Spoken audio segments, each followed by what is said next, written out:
Hello friends, आशा करते हैं कि आप सब अच्छे होंगे।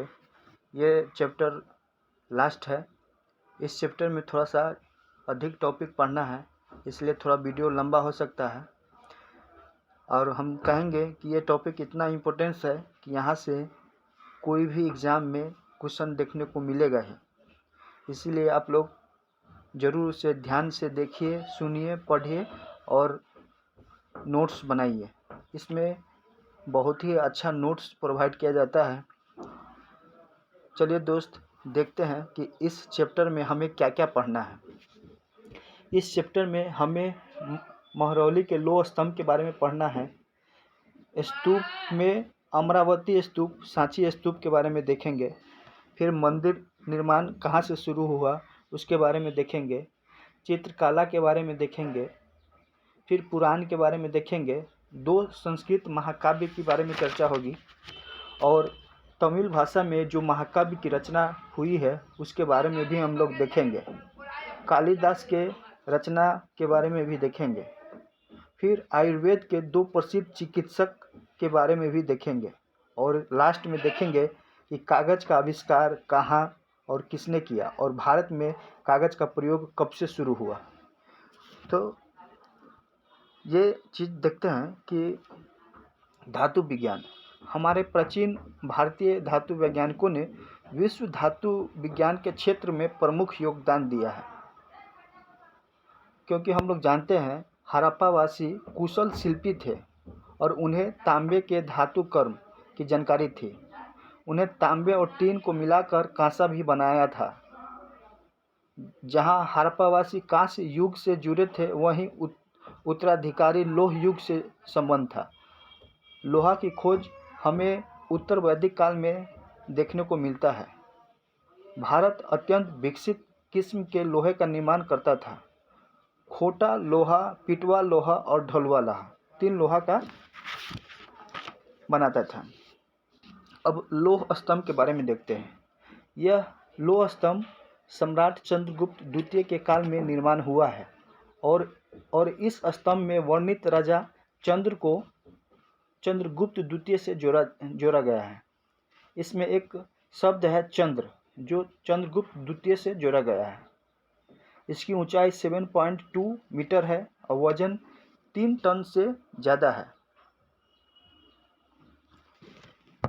यही है जो चंद्र था ना, वो चंद्रगुप्त द्वितीय से जोड़ा गया है। ईंटों और पत्थरों की इमारतें, हमारे शिल्पकारों की कुशलता के नमूने स्तूपों जैसी कुछ इमारतों में देखने को मिलते हैं। हम लोग जानते हैं कि स्तूप का शाब्दिक अर्थ टीला होता है। स्तूप के भीतर एक छोटा सा डिब्बा रखा जाता था जिसे हम धातु मंजूषा कहते हैं और इस डिब्बा में बुद्ध या उनके अनुयायियों के शरीर के अवशेष जैसे दांत, हड्डी या राख या उनके द्वारा प्रयुक्त कोई चीज़ या कोई कीमती पत्थर अथवा सिक्के रखे जाते थे। इसे धातु मंजूषा कहते हैं। धातु मंजूषा किसे कहते हैं? जो स्तूप के भीतर एक छोटा सा जो डिब्बा रखा जाता था उसी को धातु मंजूषा कहते हैं। धातु मंजूषा के ऊपर रखा मिट्टी का टीला होता था। बाद में टीले को ईंटों से ढक दिया गया और बाद के काल में इस गुंबदनुमा ढांचे को तरासे हुए पत्थरों से ढक दिया गया। स्तूपों के चारों ओर परिक्रमा करने के लिए एक वृत्ताकार पथ बनाया गया जिसे प्रदक्षिणा पथ कहते हैं। तो प्रदक्षिणा पथ किसको कहते हैं? तो स्तूपों के चारों ओर परिक्रमा करने के लिए एक वृत्ताकार पथ बनाया था और इस वृत्ताकार पथ पर रेलिंग से इस वृत्ताकार पथ को रेलिंग से घेर दिया जाता था जिसे हम वेदिका कहते हैं। आगे वेदिका कहते हैं। और जो वृत्ताकार पथ था उसको क्या कहते थे? प्रदक्षिणा पथ। और इसी रेलिंग पे जगह जगह प्रवेश द्वार भी होता था।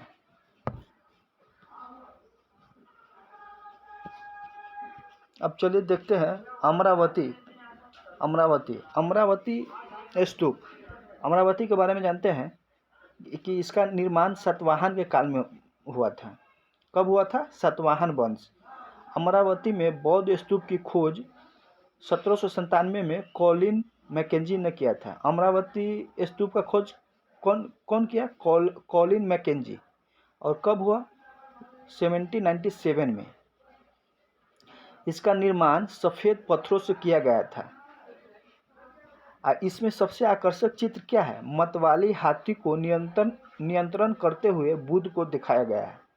मतवाली हाथी जो को है ना, उसको बुद्ध नियंत्रण करते हुए चित्र में बनाया गया है, वही सबसे आकर्षक चित्र है। और इस पे एक सतवाहन वंश का राजा वशिष्ठिपुत्र पुलमामी, जो गौतमीपुत्र सतकर्णी का पुत्र था, उसका एक नाम लिखा हुआ मिलता है रेलिंग पे।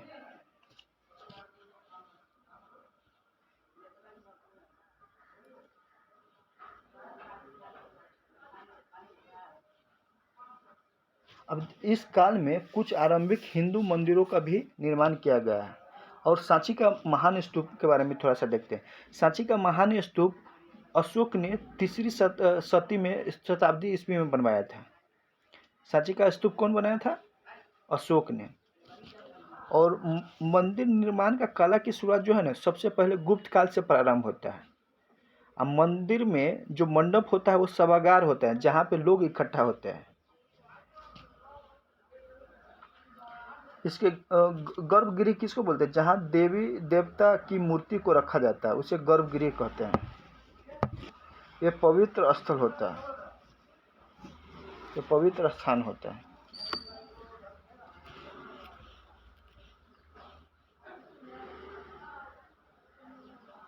चलिए दोस्त, मंदिर के बारे में देखते हैं। तो एक है देवगढ़ का दशावतार मंदिर। यह शिखर युक्त मंदिर का पहला उदाहरण है जो ईंटों द्वारा बनाया गया है। कौन? देवगढ़ का दशावतार मंदिर। तिगवा का विष्णु मंदिर मध्य प्रदेश में है। शिव मंदिर जो भूमरा का शिव मंदिर है। नैना कुठार का पर्वती मंदिर है। खोह का शिव मंदिर है। भीतरगांव का लक्ष्मण मंदिर है जो यूपी में है। तो भीतरगांव जैसे मंदिरों में उसके ऊपर काफ़ी ऊंचाई तक निर्माण किया जाता है, जिसे शिखर कहते हैं। शिखर निर्माण के कठिन कार्य के लिए सावधानी से योजना बनानी पड़ती थी। अधिकतर मंदिर में मंडप नाम की एक जगह होती है जिसको सभागार कहते हैं, यहीं लोग इकट्ठे होते हैं। और महाबलीपुरम के और एहोल को देखो। महाबलीपुरम के एकास्मक मंदिर जिसने रथ कहा जाता है का निर्माण कौन किया था? पल्लव राजा नरसिंह वर्मन प्रथम के द्वारा। एकास्मक मंदिर का मतलब क्या होता है? एकास्मक माने एक ही पत्थर से काट कर बनाया गया मंदिर। और पल्लव के राजा नरसिंह वर्मन प्रथम के द्वारा बनाया गया था। इसमें 7 मंदिर है। सबसे छोटा मंदिर द्रौपदी रथ है। सबसे छोटा मंदिर कौन है? द्रौपदी रथ। मामल्लपुरम में गणेश मंदिर का निर्माण किसने किया था? तो गणेश मंदिर का निर्माण परमेश्वर वर्मन प्रथम ने कराया था। और एकास्मक मंदिर का निर्माण नरसिंह वर्मन प्रथम कराया था। और मामल्लपुरम के गणेश मंदिर का निर्माण परमेश्वर वर्मन प्रथम द्वारा किया गया था। कांची के कैलाश मंदिर नरसिंह वर्मन द्वितीय द्वारा किया गया था, जिसको राज सिद्धेश्वरी मंदिर भी कहा जाता है। तो तंजौर में राजेश्वर का शिव मंदिर कौन बनाया था? राजराज प्रथम, जो चोल शासक था। एलोरा का प्रसिद्ध कैलाश मंदिर कृष्ण प्रथम राष्ट्रकूट के थे। तो देखिए 2 गो है। कांची के कैलाश मंदिर नरसिंह वर्मन द्वितीय, और एलोरा का प्रसिद्ध कैलाश मंदिर कृष्ण प्रथम, जो राष्ट्रकूट के शासक थे। इसमें दिया गया है कि स्तूप या मंदिर किस तरफ बनाए जाते थे। इसके लिए देखिए, मंदिर या स्तूप जो है ना, राजा ही बनाते थे, क्योंकि इसमें बहुत पैसा खर्चा होता था। तो इतना खर्चा वहन करने के लिए राजा ही कर सकता था, कोई आम आदमी नहीं कर सकता था। यही दिया, इसलिए आमतौर पर राजा या रानी ही इन्हें बनवाने का निश्चय करते थे। पहला काम अच्छे किस्म के पत्थर ढूंढकर शिलाखंडों को खोदकर निकाला होता था। फिर मंदिर या स्तूप के लिए सोच विचार कर शिलाखंडों को पहुंचाना होता था। यहाँ पत्थरों को काट छांट तराशने के बाद खंबी दीवारों के चौखटे, फर्शों तथा छतों का आकार दिया जाता था। इन सब के तैयार हो जाने पर सही जगह पर उन्हें लगाना काफ़ी मुश्किल का काम था।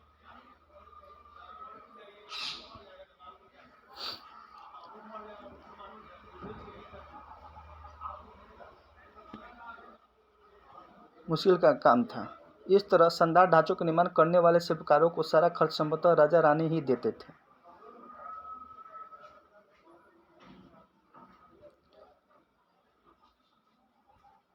अब चित्रकला के बारे में लेते हैं।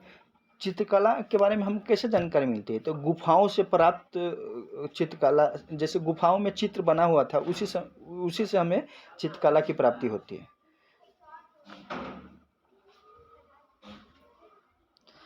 चित्रकला जैसे गुफा के बारे में हम देखते हैं, जैसे भीमबेटका की गुफा ग्वालियर में है, मध्य प्रदेश जिसको बोलते हैं। यह मध्य पाषाण की काल की है।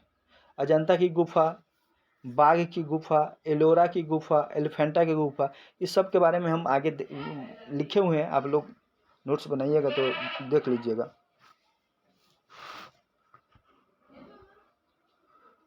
अब चलिए देखते हैं पुस्तकों की दुनिया। इस युग में कई प्रसिद्ध महाकाव्यों की रचना की गई है।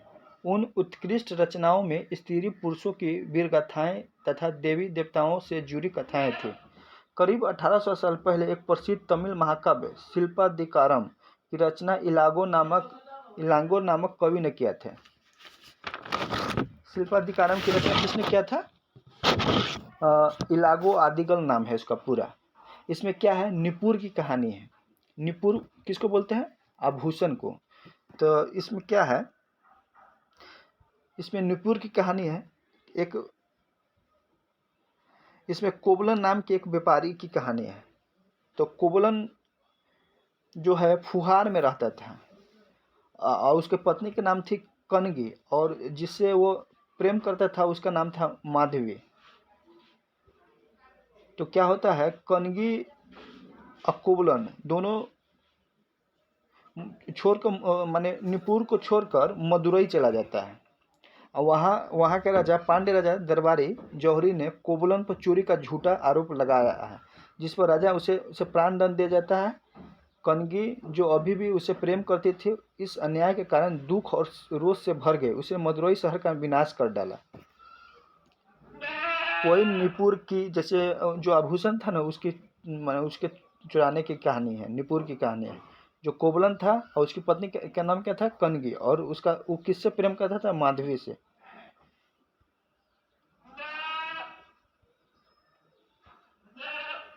और मणिमेखले कौन था? इसका रचनाकार सत्यनार था।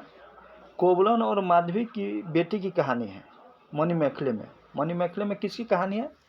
कोवलन और माधवी की बेटी की कहानी है। बाद में मणिमेखले और माधवी बौद्ध धर्म अपना लिया। ये बहुत ही इम्पोर्टेंट वाक्य है। बाद में जो है ना, मणिमेखले और माधवी बौद्ध धर्म अपना लिया था।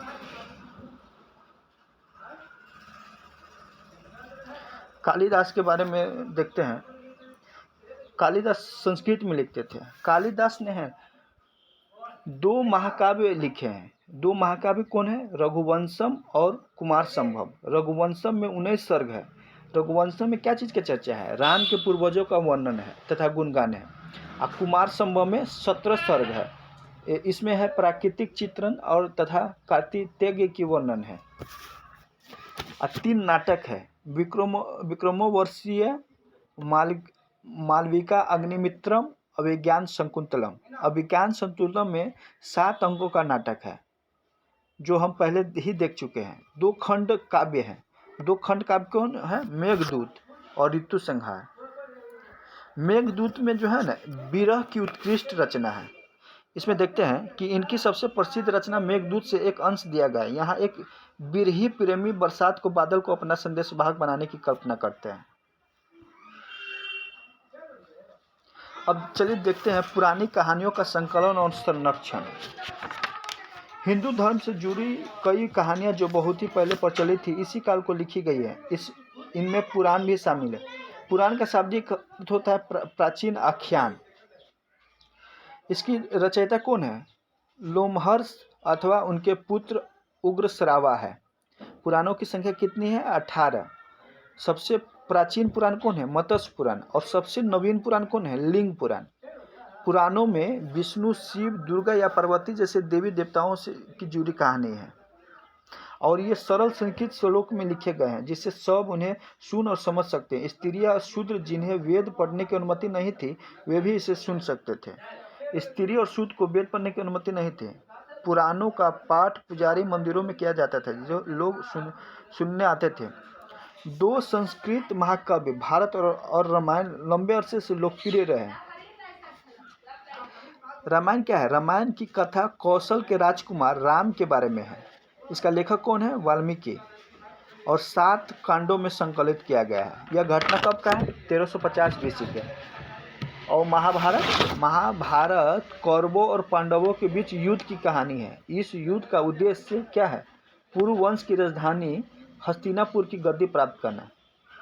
युद्ध का क्या है? पुरु वंश की राजधानी हस्तिनापुर की गद्दी को प्राप्त करना। यह घटना कब का है? 1950 बीसी का। और इसका संकलित कौन किया था? वेद व्यास। प्रारंभ में महाभारत में 8800 श्लोक था। तब उसको जय संहिता कहते थे। जब 24,000 श्लोक हुआ तब भारत बोला गया। जब 1 लाख श्लोक हो गया ना तब महाभारत बोला गया। और महाभारत 18 पर्वों में जिसमें 2 महत्वपूर्ण पर्व है, अनुशासन और भीष्म पर्व। इसमें यही है, पांडवों के बीच युद्ध की कहानी है। इस युद्ध का उद्देश्य पुरु वंश की राजधानी हस्तिनापुर की गद्दी को प्राप्त करना। यह कहानी तो बहुत ही पुरानी है, पर आज हम जिस रूप में जानते हैं करीब 1500 साल पहले लिखी गई। माना जाता है कि पुराण और महाभारत दोनों ही व्यास नाम के ऋषि ने संकलित किया था। कौन? वेद व्यास। महाभारत में ही भगवत गीता भी है, जिसके बारे में हमने पहले ही पढ़ चुके हैं। रामायण की कथा कौशल के राजकुमार राम के बारे में। इनके पिता ने उन्हें वनवास दे दिया था। वो उनकी पत्नी सीता का लंका राजा रावण ने अपहरण कर लिया था। सीता को वापस पाने के लिए राम को लड़ाई लड़नी पड़ी। वे विजयी होकर कौशल की राजधानी अयोध्या लौटे। महाभारत की तरह रामायण भी एक प्राचीन कहानी है जिसे बाद में लिखित रूप दिया गया है। संस्कृत रामायण के लेखक वाल्मीकि माने जाते हैं। कौन? वाल्मीकि। आम लोगों द्वारा कही जानी कविता है, कहानियां है। आम लोग भी कहानियां कहते थे, जैसे कविताओं गीतों की रचना करते थे, नाचते थे, नाटक खेलते थे। अक्सर स्तूपों की रेलिंग तथा जनता के चित्रों में दर्शाया गया है। ये बंदर राजा की कहानी है। क्या होता है कि बंदरों को एक महान राजा हुआ करता था। वह हिमालय पर गंगा के किनारे अपने 80,000 अनुयायियों के साथ रहता था। इस सारे बंदरों को एक खास आम के पेड़ के फल बहुत ही प्रीत है। एक बार क्या होता है, वो स्वादिष्ट आम गिर जाता है और गंगा के होते हुए बनारस में चला जाता है। अब बनारस में जब जाता है ना तो वहाँ के राजा वो उस आम को चख कर हैरान हो जाता है। उसने अपने राज्यों के जंगलों के देखभाल वाले से पूछा कि क्या वे इस आम को पेड़ को ढूंढ सकता है। राजा बोलता है। वे राजा को हिमालय की पहाड़ी पर ले गए। वहां पहुंचकर राजा तथा उसके दरबारियों ने खूब आम खाए। रात में राजा ने देखा कि बंदर भी पके आमों का मजा ले रहे हैं। राजा को यह बात बुरी लगी और उसने मार डालने का फैसला किया। बंदरों के राजा ने अपनी प्रजा को बचाने के लिए एक योजना बनाई। उसने आम के पेड़ की टहनियों को तोड़कर उसने आपस में बांध ली और पुल बनाया और इसके एक छोर को तब तक पकड़े रहा जब तक उसकी सारी प्रजा ने नदी को पार न कर लिया। पर इस प्रयास से वो इतना थक गया कि मर गया। राजा ने जब यह सब देखा तो उसके बंदर राजा को बचाने की काफ़ी कोशिश की, पर वह सफलता न हुआ। बंदर राजा की मृत्यु पर उसने शोक हुआ और राजा ने उसे पूरा सम्मान दिया। एक कहानी है। विज्ञान की पुस्तकें। इसी समय गणितज्ञ खगोल शास्त्र आर्यभट्ट ने संस्कृत में आर्यभट्टियम नामक पुस्तक लिखी। इसमें उसने आर्यभट्टियम ये है और दिन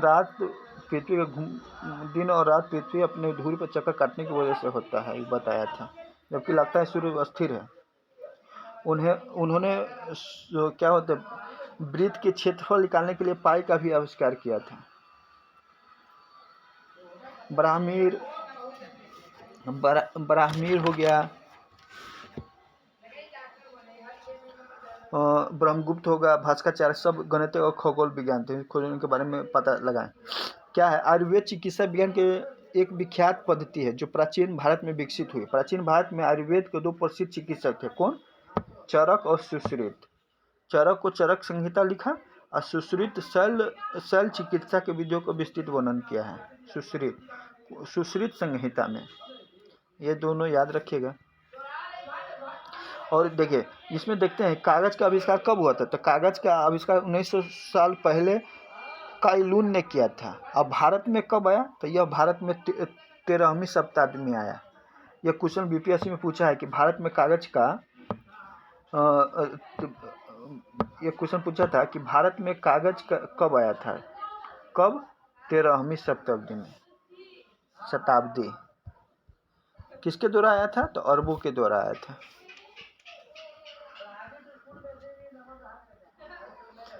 अब इसमें दिया है स्तूप किसको कहते हैं? टीला, स्तूप माने टीला। गर्भगृह, गर्भगृह किस देवी देवती की मूर्ति स्थापना करने की जगह है। शिखर कहते हैं स्तूप। प्रदक्षिणा पथ किसको बोलते हैं? स्तूप के चारों ओर वृत्ताकार पथ को प्रदक्षिणा पथ कहते हैं। अब मंडप किसको कहते हैं? जहाँ लोग इकट्ठा होते हैं उसको मंडप कहते हैं। और शिखर क्या हो गया?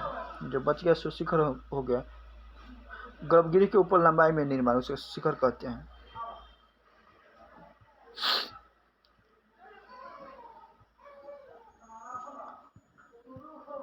अब चलिए दोस्त, अब हम जो नोट्स बनाए हैं उसको ज़रूर आप लोग नोट्स कीजिएगा, क्योंकि यह बहुत ही इम्पोर्टेंस है। इसमें एक चीज़ दिया है कि हम लोग पहले पढ़े थे कि समुद्रगुप्त का विजय का उद्देश्य क्या था। तो धरणी बंध था, जिसका अर्थ होता है संपूर्ण पृथ्वी को जीतकर उसको एक सूत्र में बांधना। क्या था? धरणी बंध। एक वर्ड है धरणी बंध। इसका अर्थ होता है कि संपूर्ण पृथ्वी को जीतकर उसको एक सूत्र में बांधना होता है। लेकिन चंद्रगुप्त का उद्देश्य क्या था? चंद्रगुप्त का उद्देश्य था, उदयगिरी के गुहालेख से में बताया है चंद्रगुप्त अपने विजय का उद्देश्य कृतम पृथ्वी विजय, यानी जिसका तात्पर्य संपूर्ण पृथ्वी को जीतना। समुद्रगुप्त का क्या था? संपूर्ण पृथ्वी को जीतकर उसको एक सूत्र में बांधना। इसका अर्थ है कि संपूर्ण पृथ्वी को जीतना। महारौली के लोह स्तंभ सम्राट चंद्रगुप्त के काल में निर्माण हुआ था, और इस स्तंभ में वर्णित राजा चंद्र को चंद्रगुप्त द्वितीय से जोड़ा गया है। ये आप लोग लिख लीजिएगा।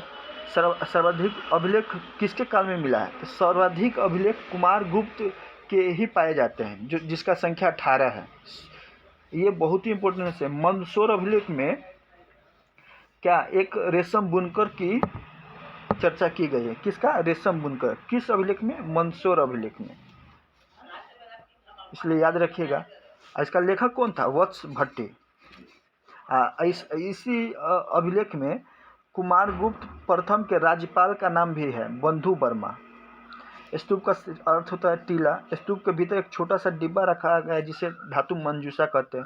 प्रदक्षिणा पथ किसको कहते हैं? स्तूप के चारों ओर जो घूमने का वृत्ताकार पथ है उसे वेदिका। प्रदक्षिणा पथ को रेलिंग से घेर दिया जाता था, उसको वेदिका कहते थे। वेदिका में प्रवेश द्वार होता था। अमरावती स्तूप का निर्माण कौन कराया था? सतवाहन कराया था। और उसको खोजा कौन था?